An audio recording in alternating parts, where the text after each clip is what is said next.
Well, the wall here at the IU Natatorium is full of history. World records, famous Olympians, you name it, it's happened here.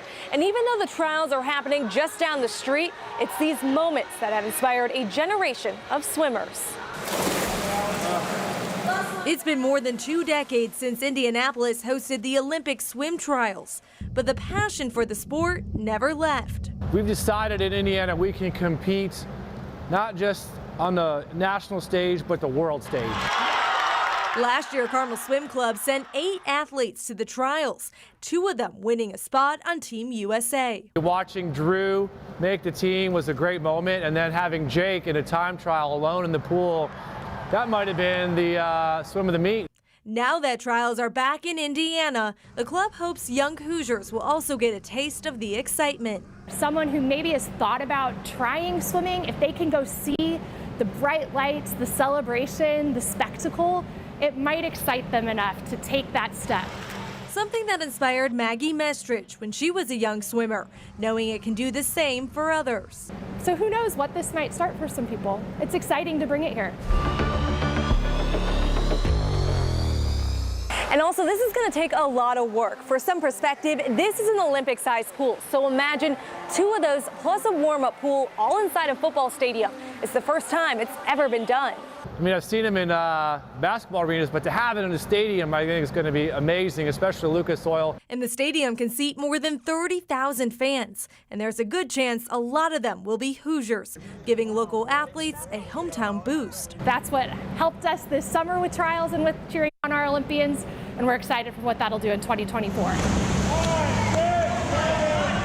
As organizers start planning, Indy is ready to make a splash on the world stage, bringing the competition back home again.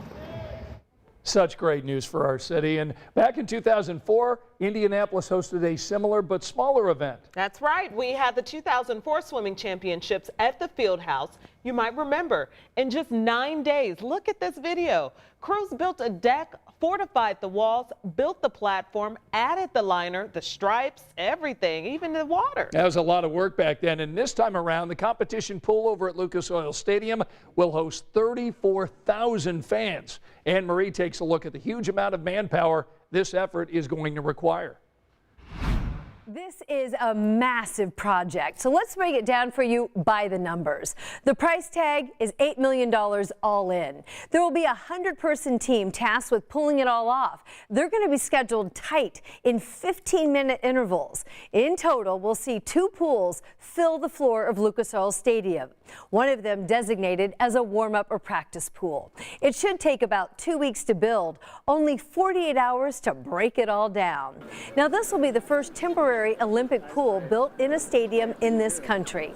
And so much of this construction has to be precise, perfect. The water, the waves, the drainage, the temperature, and don't forget the timing system. It's not by, a second. It's not by half second. It's by like 1/100th and 1/1000th of a second.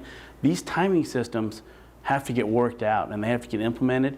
And that's a big deal because they can't be off. I mean, you got one shot at getting these timing systems right. Well, there's plenty of other excitement coming to Indy as part of the U.S. Olympic trials. Yeah, the convention center downtown is going to host the Toyota Aqua Zone for fans. Plus, USA Swimming House is heading to Indy. Both USA Swimming and the Sports Corps say we can expect a citywide festival while the trials are in town. We've got a link to details posted right now on WTHR.com.